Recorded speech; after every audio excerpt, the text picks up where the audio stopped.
C'est un business où en fait il y a pas de plafond de verre, tu es libre géographiquement, tu peux travailler d'où tu veux. En fait, je me réveillais le matin, je voyais que j'avais fait de l'argent la nuit. Être libre de moi-même, je veux vraiment pouvoir travailler pour moi.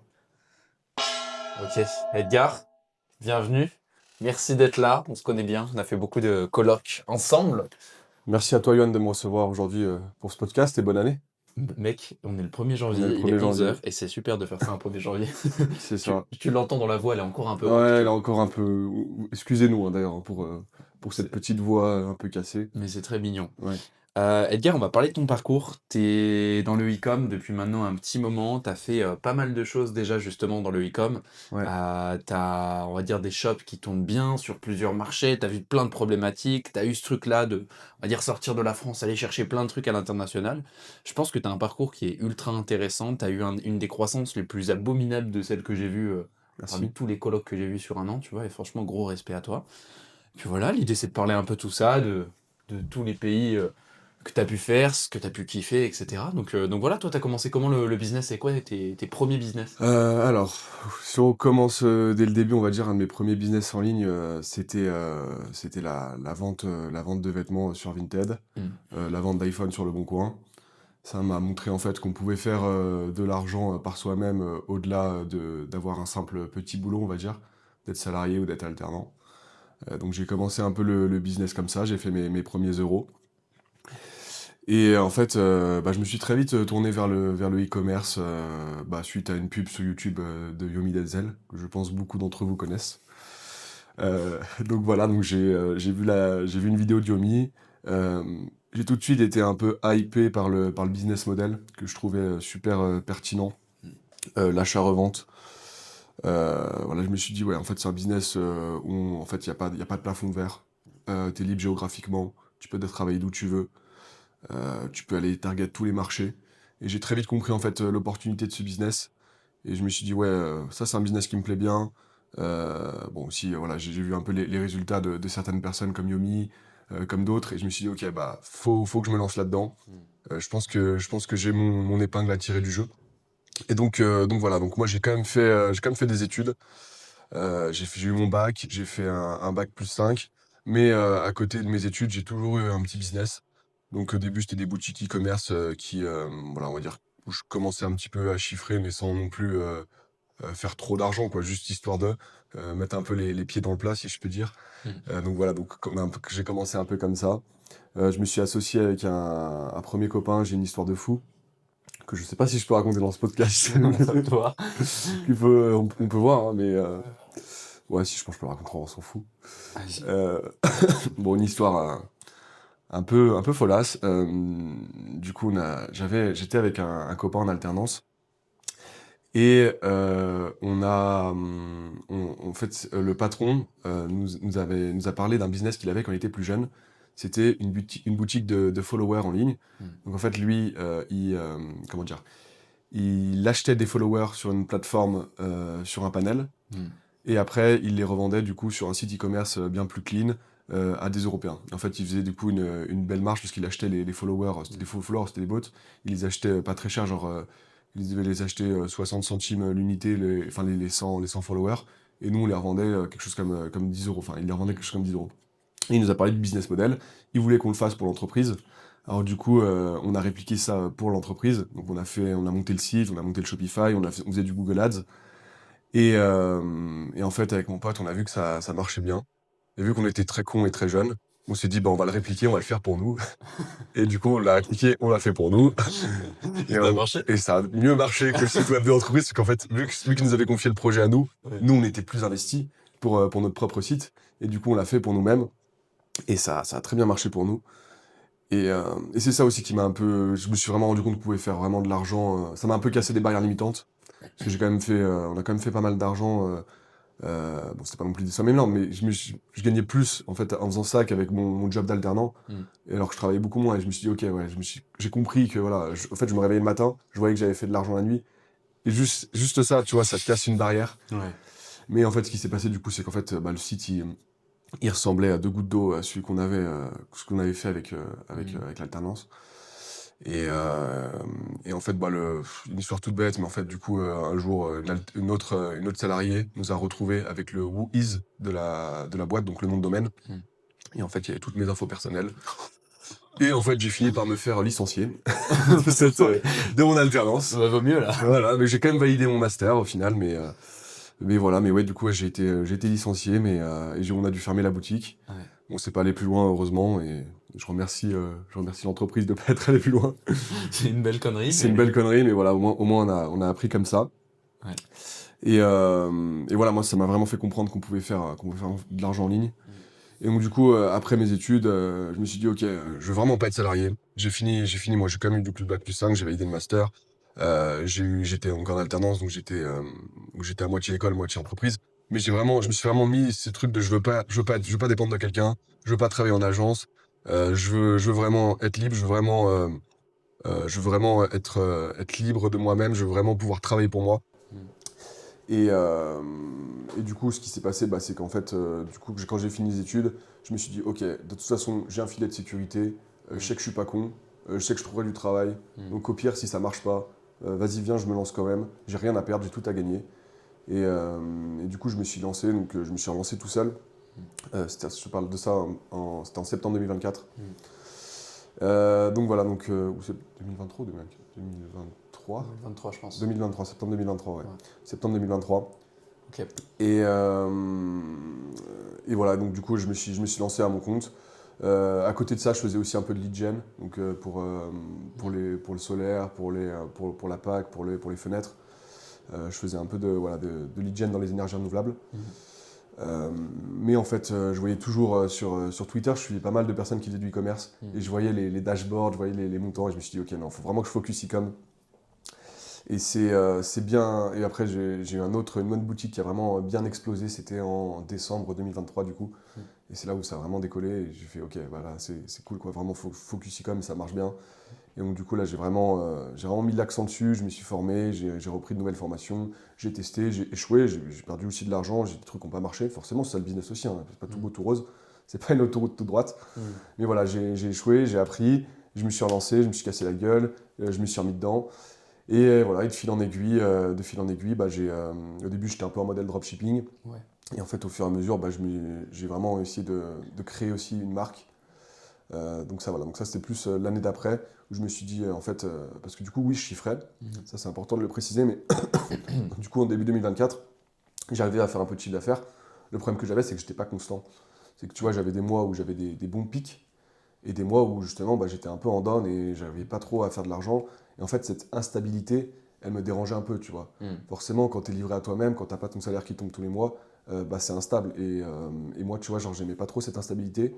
Et c'est là où je me suis dit, ok, il faut vraiment que plus que je crée, en fait, faut que je sorte un peu du modèle dropshipping, et plus vraiment que je me fasse du e-commerce avec vraiment une vraie création de marque Mmh. sur le long terme, ce qui me permettrait du coup d'avoir des clients récurrents qui viennent commander tous les mois ou tous les 3 mois, tu vois, sur mon site. Ce qui permet en fait d'avoir un chiffre d'affaires, je dis pas qui est hyper stable, mais tu vois, qui est quand même plus stable et que je dépends moins des publicités, mais plus de mes clients récurrents qui viennent souvent commander chez moi. Ok. Et du coup, j'ai un peu changé, j'ai switché de business model. Donc, je suis vraiment passé du business model du dropshipping, on va dire, bah, voilà, où tu commandes auprès de ton fournisseur en Chine avant que tu aies le produit, à vraiment une image, une création de marque, où du coup, j'ai vraiment personnalisé mes produits. Voilà, je les ai vraiment étiquetés, j'ai changé la composition. Euh, voilà, j'ai fait du stock aussi important. Donc là, et donc en fait, l'idée à la fin, c'est vraiment d'essayer de créer une vraie marque. Donc aujourd'hui, donc aujourd'hui, je me suis associé à Tam aussi. Mmh. Et là, ça fait 2 ans et demi que j'ai ma marque e-commerce. C'est la même. 1 an et demi, pardon, je te dis une connerie. 1 an et demi que j'ai ma marque e-commerce, Mmh. qu'elle tourne bien. Et voilà, elle grossit au fur et à mesure et ça me fait très plaisir et c'est un peu une fierté aussi personnelle de la voir un peu croître comme ça dans le temps. Et voilà. Mec, ce parcours, il est assez dingue parce que en vrai, toi, ça a été super vite, quoi. Parce qu'aujourd'hui, tu as quand même vachement développé, on va dire, Mm. ton shop sur plusieurs marchés aussi. Mm. Et tu as vraiment un développement qui est assez poussé sans Mm. rentrer dans le détail.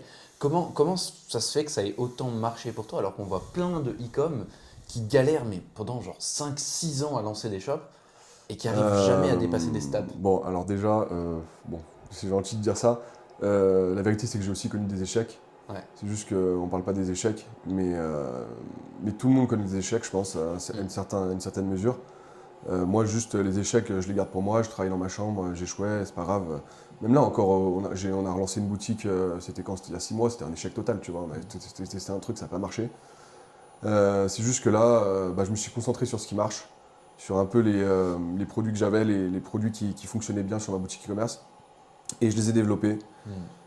Je me suis dit, en fait, j'ai concentré mon énergie sur ce qui fonctionnait. Mm. Euh, et du coup, ça m'a permis de croître. Je suis allé chercher plusieurs poches d'audience. Tu vois, je vais aller, en fonction des angles marketing, je suis allé targeter différents types de personnes, différents profils. Mm. Et en fait, c'est des profils qui sont assez larges, tu vois, qui sont assez mass market, si je puis dire. Mm. Et du coup, ça m'a vraiment permis d'aller toucher une grosse audience. Mm. Et c'est pour ça qu'aujourd'hui, j'arrive à vendre beaucoup. Et c'est pour ça que, comme tu dis, ça, après, c'est Mm. toujours chacun à son échelle, mais c'est pour ça que ça fonctionne plutôt bien. Ouais. Et là, comme tu l'as dit aussi, j'ai commencé sur le marché français. Mm. Et là, on essaie vraiment de se développer à l'international. Mm. C'est pas encore un défi qui est gagné, hein, on fait pas encore les chiffres qu'on voudrait. Mm. Mais ça commence un peu à prendre en Italie, en Allemagne. Mm. Donc voilà, et puis après, voilà, on va viser le plus gros marché au monde qui est les États-Unis, qui est un peu Ouais. l'Eldorado des e-commerçants. Et le plus dur, mais le plus beau. Le plus dur, mais le plus beau, c'est ça. Ok. Mec, trop cool. Moi, je trouve qu'aussi sur ton développement, on voit qu'il allait assez vite en fait sur 1 an et demi. Sur cette année et demie là, t'as pas été en France. Est-ce que tu penses que justement ton entourage, le fait de bouger vachement à l'étranger, ça t'a aidé à aller plus vite aussi? Ouais, de ouf, de ouf, de ouf. Enfin, bah, la France, c'est un beau pays, mais en vrai, la plupart des entrepreneurs, surtout ceux qui ont des business en ligne, ils bougent de France. Ils restent Ouais. pas en France, tu vois. Mm. Et tu vois, le fait. Par exemple, nous, on allait souvent à Bangkok. À Bangkok, on fait souvent des meet-up e-commerce. Ça m'a permis de rencontrer du monde, de parler avec du monde, d'échanger. Mm. Ça m'a libéré des trucs. Le fait aussi d'être dans des groupes avec d'autres e-commerçants. Mm. Mais je te parle d'e-commerçants, mais même tout simplement la première coloc qu'on a fait donc, avec Connect, rejoignez Connect. La première coloc qu'on a fait, tu vois, que j'ai faite moi, c'était à Budapest. Mm. Ça m'a permis de rencontrer Tom. Mm. Tom qui de base n'est pas un profil e-commerçant, qui est un profil qui est plus dev, automatisation. Ça m'a permis de le rencontrer et au final de m'associer à lui. Donc tu vois, le fait de bouger, le fait de rencontrer d'autres entrepreneurs, le fait de ne pas rester dans son coin, dans sa chambre, Mm. ouais, de ouf, ça ouvre les portes. Et oui, le réseau, c'est hyper important. Même pour un business en ligne, on peut se dire, bah, en fait, finalement, le e-commerce, c'est tu travailles depuis ton Mm. ordinateur. Oui, c'est vrai, mais c'est pas pour autant qu'il faut s'enfermer, il faut pas rencontrer le monde. Parce qu'en Mm. rencontrant du monde, en échangeant, tu vas développer des connaissances, ça va te débloquer, parfois tu vas avoir des barrières. Tu vas avoir. Le e-commerce, c'est plein de problèmes. Tu as plein de problèmes sur tous les niveaux. C'est un business qui touche tout, on va dire. Donc, que ce soit le shipping, les produits, la publicité, le site web, tu auras plein de problèmes. Mm. Et en fait, le fait de t'entourer de personnes, Mm. eh ben, ils vont te débloquer des problèmes, où ils vont te faire, tu vas faire mieux les choses. Et du coup, oui, le réseau est hyper important pour ce business model. Et ouais, donc Mm. oui, pour répondre à ta question, ouais, ça m'a clairement permis de me développer, le fait de voyager. En fait, ce que tu as pu aller chercher dans ce que tu dis, c'est du réseau. Tu as des gens à l'étranger que tu trouves Ouais, juste pas en France parce qu'ils en ont marre ou qu'ils bah ont c'est plus rien ça. à y faire, quoi. Mais je trouve qu'au-delà de ça, tu as aussi, tu vois, une énergie que tu trouves dans ces autres pays. Genre, j'en parlais justement avec Tom, tu vois, dans un Mm. podcast. On dit, tu as ce côté un peu morose souvent quand tu reviens en France, il y a une espèce d'énergie, tu vois, de temps en temps. Ouais, je suis d'accord. Après, ça dépend quand tu reviens en France, tu vois. Ouais, pas l'été, ouais. Si tu reviens l'été, c'est Trop bien. super cool, c'est trop bien la France. Même l'hiver, franchement, la Mm. montagne et tout, moi j'adore. Mm. Mais c'est sûr que t'es là en automne, t'as le choix. En fait, aujourd'hui, si t'as ton business qui fonctionne, t'as le choix entre être sur une île paradisiaque Mm. ou être dans une ville dynamique, voilà, où il fait beau, où il fait chaud, voilà, où t'es avec des gens, de l'entourage, du réseau, Mm. où t'as le choix, tu vois, de passer l'automne en France dans le froid. Bah forcément, tu vois, on est aussi jeune, au-delà du côté professionnel, le côté personnel, Mm. on est aussi jeune, je pense qu'on a soif de voyage, on est une génération où vraiment on peut voyager dans le monde, on peut prendre un billet d'avion comme on réserve un ticket de bus, tu vois, enfin comme on prend un ticket de bus. Donc on a vraiment cette chance, cette opportunité de pouvoir voyager. Et donc ouais, je pense que moi le premier, je parle aussi pour les autres, mais je pense qu'on est vraiment plus épanoui à l'étranger qu'en France, Mm. sur des périodes comme l'automne ou le printemps qui sont pas folles en France, où il fait pas beau, où il fait froid. Mm. Non, on préfère être sur les îles paradisiaques entre nous et voilà, et rencontrer d'autres personnes, d'autres entrepreneurs, que ce soit des Français, des étrangers. Et ouais, non, on va plus vite à l'étranger. Ouais, je suis un peu aligné avec toi. Je pense que, en fait, pour des vacances, pour bien se poser, on va dire que la France, c'est vraiment trop bien. Enfin, Mm. le sud de la France l'été, la montagne en hiver, c'est vraiment des Ah trucs ouais, qui sont, je trouve, inégalables. ouais, Et l'Europe en général est vachement belle. ouais. Franchement, Non, géographiquement, la France, c'est un super pays. Ouais. T'as une diversité géographique de fou. Ouais. T'as les montagnes, t'as la mer, comme t'as dit, t'as des belles villes. Paris, c'est une belle ville aussi. Voilà. Lyon, Marseille, bah, c'est quand même assez joli comme pays.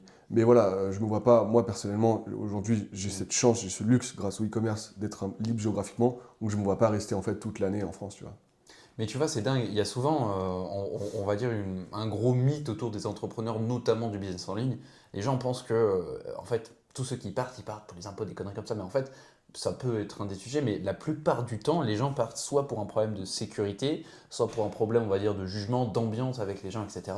Et on va dire, cette raison, elle peut faire partie, tu vois, Mm. du fait de s'expatrier, de ces décisions-là. Mais c'est même pas la première, en fait. Non. Et je pense qu'il y a un vrai décalage de ce que pense le commun des mortels, de toutes ces personnes qui vont vivre dans d'autres pays. Mais ce qu'on vient y chercher avant tout, pour moi, c'est des gens. Tu vas en Thaïlande, Ouais, je suis totalement qu'est-ce qu'ils sont d'accord. cool. Qu'est-ce qu'ils sont cool, l'État, ils Je sourient suis tout le totalement temps, d'accord. t'es heureux tout le temps en fait. Ouais. Tu vois? Non, mais faut pas partir d'un pays en se disant, ouais, juste, moi, la France, je pars, j'adore la France, mais non, il y a trop d'impôts, non, je pars de France, non, Connerie. connerie. Non, il faut d'abord trouver un pays où tu te sens bien personnellement. Je pense qu'en fait, le perso suit le pro. Mm. Tu vois, là où tu es bien personnellement, bah, tu vas te sentir bien professionnellement. Mm. Et non, mais la Thaïlande, c'est un pays de fou, c'est trop bien. Tu vois, on s'y plaît. Et en fait, on s'y plaît, on a vraiment un cadre. On se sent vraiment, entre guillemets, c'est un peu notre deuxième maison, notre chez nous, tu vois. On se sent, bah, comme tu l'as dit, en sécurité, il fait beau, les gens sont gentils. Tu vois, enfin, il y a vraiment, il y a une ambiance en Thaïlande qui fait que c'est propice après derrière à bien bosser depuis là-bas. Et c'est pour ça que les voyages c'est hyper intéressant, c'est enrichissant. Et non, je te suis complètement. Et c'est pas la première raison, c'est pas les impôts, c'est pas échapper le fisc. Non, c'est vraiment voyager, découvrir de nouveaux pays et se sentir bien ailleurs aussi. Ouais, on a un pays de cœur on va dire, qui nous attend quelque part, mais on ne le connaît pas encore, et ça, je trouve. Le côté voyage, justement, et avoir la chance de vivre ça aussi, moi, je me dis, putain, il y a une génération de nous, ou même ne serait-ce qu'il y a 20 ans, Ouais, c'est c'était ça. impossible à vivre, Bah, ça. c'est ça. C'était impossible ce qu'on fait aujourd'hui. Ouais, On a une ouais, chance quand même inouïe, tu vois, dans On notre a, génération. on a une chance de pouvoir voyager, on a une chance aussi. C'est vrai que voilà, je regarde nos parents, nos grands-parents, ils n'avaient pas cette chance. L'aviation, c'était pas aussi développé qu'aujourd'hui. Aujourd'hui, voilà, on peut vraiment voyager où on veut, on peut découvrir de nouvelles cultures, de nouvelles façons de vivre, on peut s'inspirer de ces gens-là sur certains points. Et voilà, et je pense que vraiment les voyages nous enrichissent vraiment personnellement. Je pense que faire plein de pays, tu vois différentes visions du monde, et toi, ça te donne plus de recul que si tu étais resté dans ton petit coin en France, tu vois. Ouais, je pense que c'est justement important pour son environnement de savoir aussi casser tes routines, d'aller découvrir des choses, tu vois, après 20 ans passés dans un pays, tu connais tout, il n'y a plus trop de mystère, il n'y a pas de, il y a plus grand chose à en apprendre. Il y en a toujours, mais c'est relatif, tu vois.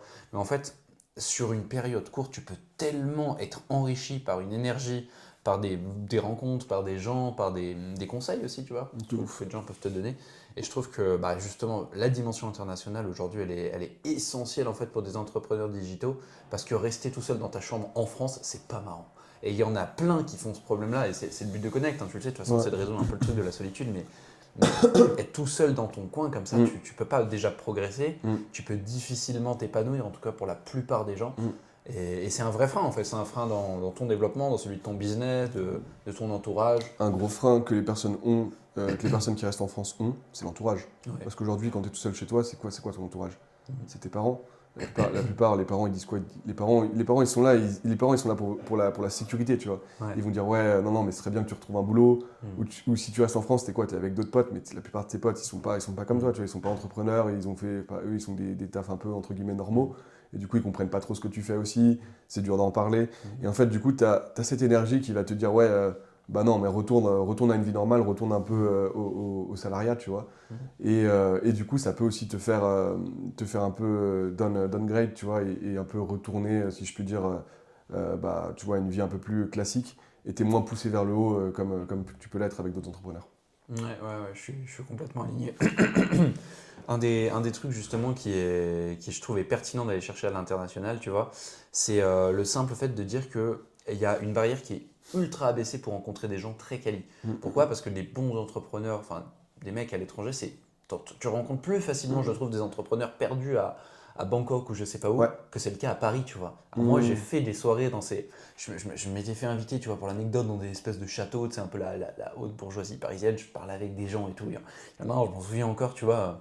Il me raconte qu'il fait du business et tout, tu vois. Il arrive vachement péteux. Ouais, moi, j'organise des soirées, je connais tout le monde. Enfin, je trouve qu'il y a cette espèce d'univers où on doit prouver, un petit peu briller dans les salons, entre guillemets, tu vois.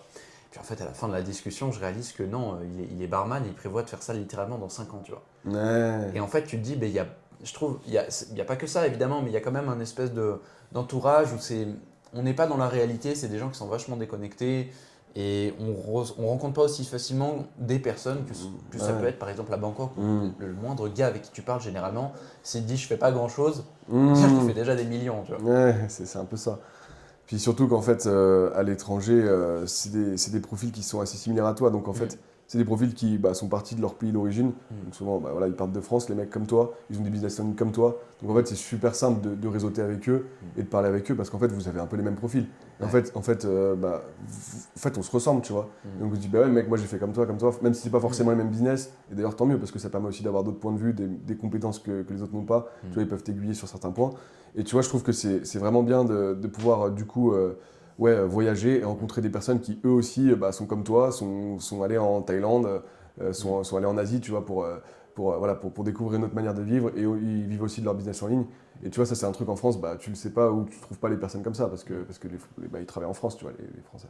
Ouais, c'est sûr, c'est sûr. Puis je pense qu'on a aussi ce truc-là, tu vois, il y a tellement d'activités à faire, il y a un tel enrichissement aussi à l'international, tu vois, pour t'épanouir. Je trouve que Mm, il y a plein de choses à faire aussi en France, en Europe, mm. etc. Ouais, Mais je trouve que ça ajoute une dimension où tout est plus facile. Soyons honnêtes, en fait, la vie, elle est tellement plus facile quand tu ouais, te lèves en Thaïlande, tu vois. ah Il ouais, fait beau, il fait chaud, il y a plein de trucs à faire. Tu te fais livrer de la bouffe à ta porte, tu c'est vois. ça, c'est ça. Aussi, ce qui est bien, c'est que un autre point positif, c'est que par exemple, quand t'es entrepreneur, tu as Mm. quand même une vie qui est quand même plus chargée. T'as quand même, on va pas se mentir, Ouais. il y a quand même du taf, hein. Il y a quand même beaucoup de boulot, on taffe beaucoup. Du coup, ce qui fait que tu as moins de temps libre. Mm. Et en fait, dans des pays comme la Thaïlande, tu délègues plus facilement. Moi, je sais que je suis pas un très grand cuisinier, mais tu vois, je peux facilement déléguer, comme tu l'as dit, la nourriture, parce Mm. qu'aujourd'hui, tu as Grab qui existe, et Ouais. Grab, tu vois, tu te fais livrer chez toi le plat que tu veux en 5 minutes. Mm. Pareil, tu vois, pour le ménage, tu vois, aujourd'hui, tu peux prendre une personne qui va faire du ménage chez toi toutes les Mm. semaines, tout 2 fois par semaine, et tu vois, ça, c'est des tâches, en fait, où tu n'as pas à passer du temps personnellement, Mm. et tu peux plus te concentrer sur ton bise. Et ça, c'est cool, tu vois, ça se délègue plus facilement en Thaïlande qu'en France. Tu peux le faire aussi en France, mais souvent, c'est beaucoup plus cher, c'est plus Mm. contraignant. C'est plus de paperasse, c'est plus de contraintes. Tu vois, alors qu'en Mm. en Thaïlande, ça se délègue plus facilement. Et du coup, tu peux vraiment passer plus de temps sur ton bise Mm. que sur d'autres tâches qui pourraient te faire perdre du temps et qui ne te plaisent pas trop, tu vois. Et au-delà de la Thaïlande, il y a d'autres pays que tu as vraiment particulièrement kiffé où tu t'es dit, tiens, je me verrais peut-être vivre là-bas ou pas? Moi, j'ai beaucoup aimé. Alors, personnellement, moi, j'ai beaucoup aimé Bali, l'Indonésie. C'est une île que j'adore, hein. J'aime le surf, j'aime la montagne. J'adore la vibe de l'île, j'adore les gens. Je trouve que c'est trop bien. Seul petit problème de cette île, moi, je trouve qu'elle est inondée de monde. Il y a vraiment trop de monde sur les routes, ça, c'est un peu Mm. chiant. Mais j'ai vraiment aimé Bali, moi. Je trouve que c'est vraiment bien. Moi, je m'y verrais bien aussi, peut-être sur du moyen long terme Mm. là-bas. Donc, c'est vraiment cool. Un autre pays que j'ai bien aimé, c'était la Chine. Ok. C'était avec toi qu'on a fait Canton. Ouais. J'ai bien aimé cette ville. J'ai trouvé que c'était une ville qui était assez futuriste. Ça m'a mis un peu une claque. Ça m'a montré un peu aussi ce qu'était la Chine Mm. et ce que va devenir aussi la Chine sur les prochaines années. Mm. Ne serait-ce de voir 100% de voitures électriques quasiment, ça m'a mis une claque, quoi. Mm. Et les infrastructures, les tours et tout, c'était magnifique. Donc j'ai beaucoup aimé cette ville. Je sais pas si je me voyais vivre, mais je me suis dit, waouh, quand même, c'est une ville assez futuriste. Mm. Et j'ai bien aimé la vibe là-bas. Ok, ouais, c'est marrant. Je trouve qu'il y a un tel avenir en Chine, il y a tellement de choses à aller chercher sur énormément de ponts. Ils sont Ouais. aujourd'hui précurseurs, ils sont rapides, ils sont pas chers, Mm. ils sont efficaces, ils sont quali. Mm, mm, mm. Toi, tu le vois avec le e-com. En réalité, c'est difficile de concurrencer les Chinois d'un point de vue rapport qualité-prix. En fait, il y a les deux. Avant, on avait souvent, tu sais, l'idée dans la tête que Made in China, c'était pas bien, etc. Aujourd'hui, c'est les meilleurs, même d'un point de vue pharmaceutique. Tu as un qui Ouais. sort des produits en labo qui respectent, et c'est très dur à faire, toutes Ouais. les normes européennes, c'est une galère, tu vois. Ouais. Et ils sont en train de prendre une avance qui est abominable, et aujourd'hui, ils sont irrattrapables, hein. Les Chinois, objectivement, ils ont un Bah, secteur ultra développé, quoi. ouais, ils se développent. Jusqu'à maintenant, enfin jusqu'avant, les Chinois, ils copiaient ce qui fonctionnait et ils le répliquaient. Ouais, Là, ils innovent. ouais, On le voit beaucoup, comme on en parlait, exactement. les voitures électriques. En fait, Ouais. même le business model des voitures en général. Jusqu'à maintenant, la Chine, ils copiait un peu les modèles qui fonctionnaient bien, donc les modèles européens, les modèles américains. Ils les répliquaient, ils les faisaient moins chers pour le marché chinois. Mais là, ils commencent vraiment à innover. ils apportent plus de solutions sur les voitures, ils apportent vraiment une innovation technologique que nous, on n'a pas encore, enfin que les Européens et les Américains n'ont pas encore créée. Mm. Et on sent vraiment que c'est en pleine croissance, on sent vraiment que ce marché, sur tous les points, ils sont vraiment en train de conquérir le monde, quoi. Et, franchement, moi j'ai un gros respect pour les Chinois qui font quand même du bon boulot. Tu estimes que c'est un must pour un e-commerçant de passer par la Chine ou en tout cas par la foire de Canton? C'est pas une étape qui est obligatoire. Ouais. Je ne conseillerais pas aux débutants, tu vois, pour les commerçants débutants, c'est pas, ça te donne une vision, ça te donne une meilleure vision un peu de la supply chain en Chine, tu vois, un peu où sont conçus les produits, comment ils sont vendus, tu vois, un peu le rapport des Chinois avec leurs produits, tu vois. Et en fait, ça te permet un peu de découvrir la partie supply, tu vois, un peu en Chine. Mais je dirais pas que c'est obligatoire. Mais ça peut aider.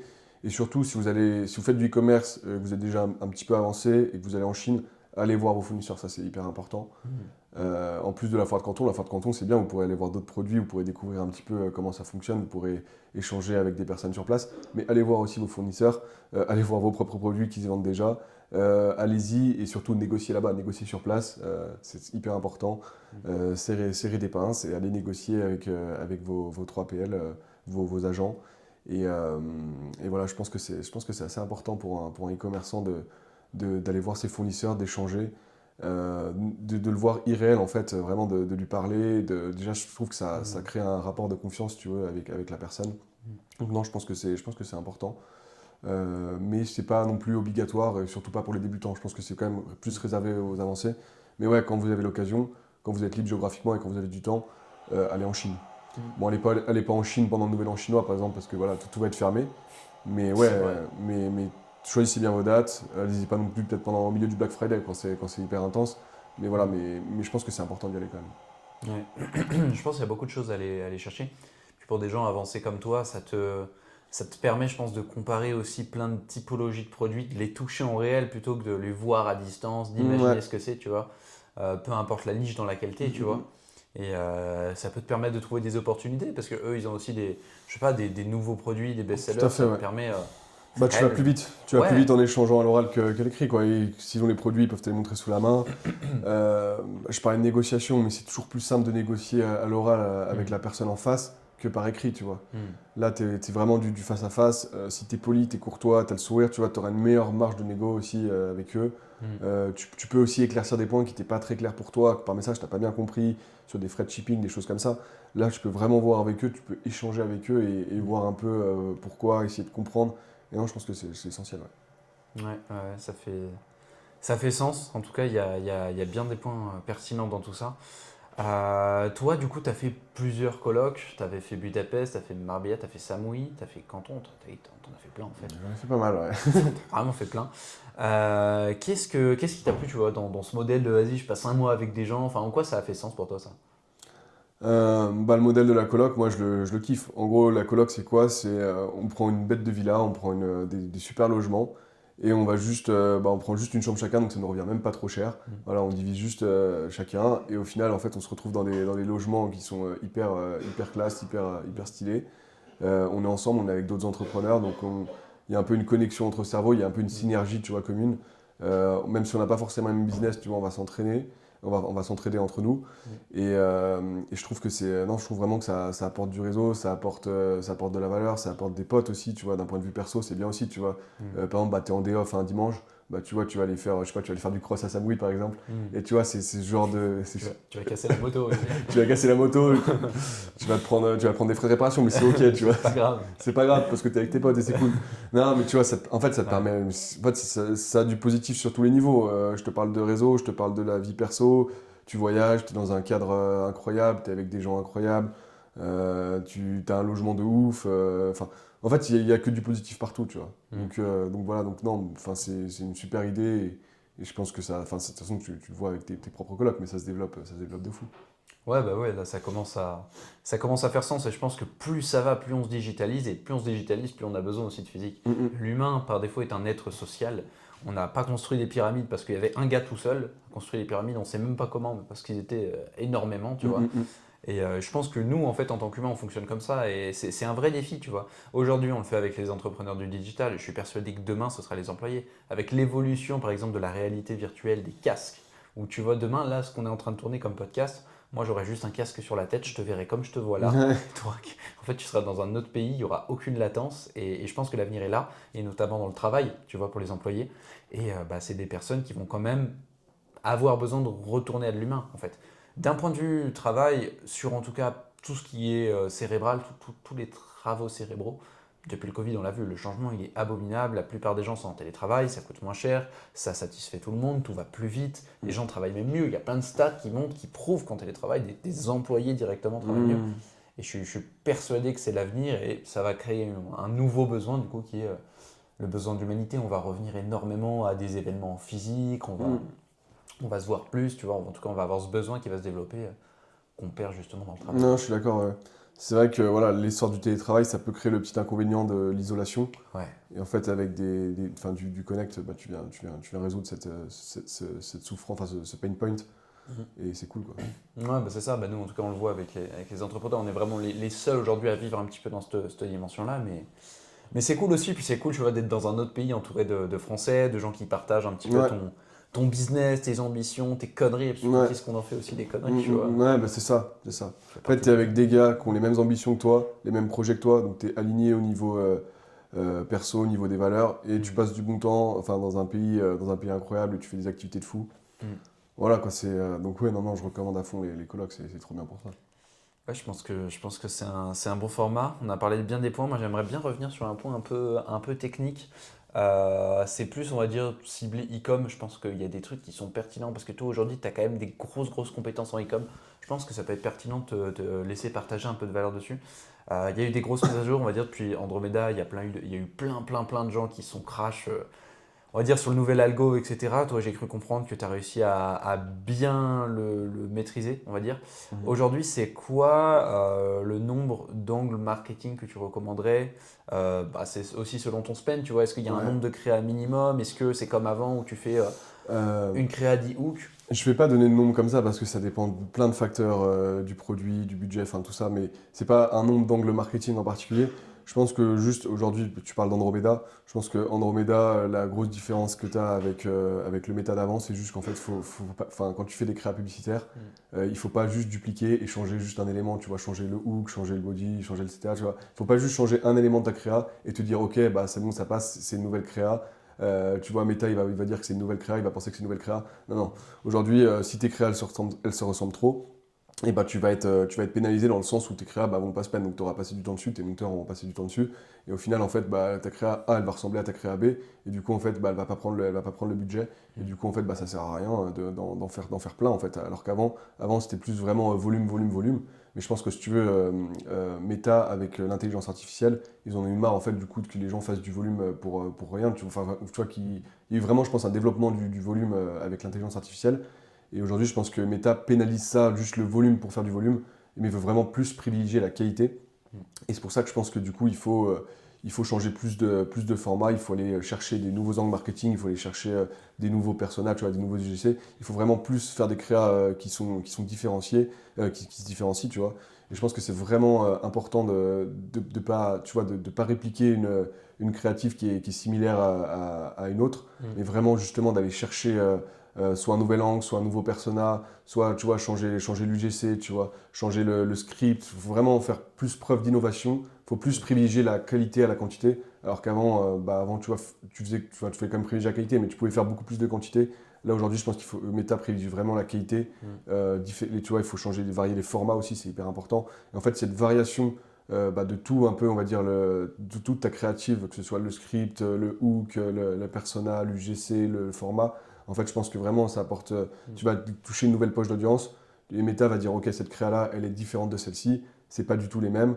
Mm. Donc, du coup, il va privilégier un peu l'innovation au détriment de la quantité et du volume à fond qui change rien, quoi. Ok. Est-ce que quand même malgré tout, tu arrives aujourd'hui à avoir déjà à créer à avoir des bonnes créas en IA et voire même en vidéo parce qu'on arrive sur l'essor, ça commence à devenir Ouais. pertinent. Est-ce que vous en avez qui tournent? Alors en vidéo pure, je pense qu'on est un peu trop early dans le sens où en fait aujourd'hui une créative vidéo pour montrer ton produit, expliquer ton produit, parler des avantages, de l'offre, tout ça, c'est au moins 30-40 secondes de vidéo. Je pense qu'aujourd'hui l'IA est pas assez puissante, on va dire, pour faire une vidéo très très propre de 30-40 secondes, enfin du moins sur nos produits, après je pense que c'est propre à tout le monde. Mais nous, on n'arrive pas encore à sortir des vidéos très quali sur un one-shot. Tu vois, par exemple, on va faire une vidéo, la personne va parler, et il fait toujours y avoir des petits bugs, des petites incohérences. Tu vois, c'est l'intelligence artificielle, tu as toujours des petites choses qui montrent que ça fait pas trop réel. Par contre, ce qui est bien, tu vois, c'est là où ce qu'on développe de plus en plus aujourd'hui, c'est on va prendre des bouts de rush. Tu vois, par exemple, la personne va parler. Et en fait, on va juste prendre par exemple le hook, tu vois, on va la mettre dans un espace tu vois, qui est un peu hors du commun, tu vois, on peut chercher, tu vois, des choses un peu loufoques, un peu what the fuck. Et tu vois, et ça, l'IA le fait bien, tu vois, sur des petites séquences de 5-10 secondes, là, on arrive du coup à bien mettre. Et tu vois, par exemple, on va mettre une petite séquence IA, une petite séquence réelle, une petite séquence IA, une petite séquence réelle. Ouais. Et en fait, cet assemblage va créer une vidéo. Tu vois, que Meta apprécie parce que du coup c'est une nouvelle vidéo, tu vois, tu fais pas que du recyclage de tes anciens rushs, mais tu vas du coup créer une nouvelle vidéo moitié IA, moitié rush. Et du coup, ouais, non, ça c'est plutôt pertinent et ça se développe de plus en plus. Et par contre, ouais, il y a un vrai sujet sur l'IA et sur les créatives. Parce que jusqu'à maintenant, c'est vrai, du coup, comme je te dis, on ne peut pas faire des créas 100% IA, enfin, c'est pas très réaliste. Mais ça, c'est dans 2-3 mois, c'est fini, tu vois. Ouais. Je pense que là, l'IA est en train d'exploser. C'est de plus en plus quali. Et je pense que d'ici 5-6 mois, on pourra faire des vidéos 100% générées par l'intelligence artificielle. Comme aujourd'hui, on peut faire des photos qui sont 100% générées par l'intelligence artificielle et qui sont hyper réalistes. Ah, c'est fou, hein. Ouais, non, non. Non, mais ça, on le voit, hein, c'est vraiment dans notre business et même dans le perso. On voit comment ça s'est développé. Parce qu'on a un peu grandi avec l'IA, tu vois. Ça a été. Je crois que ça date. ChatGPT, c'est arrivé quoi en 2021, un truc comme ça, tu vois. Et ça s'est vraiment démocratisé, je crois que c'est en 2023 où ça a explosé. Ouais, Donc c'est ça ça, fait 2 ans 2023. que Ouais, ChatGPT est dans nos vies, tu vois. ouais, c'est ça.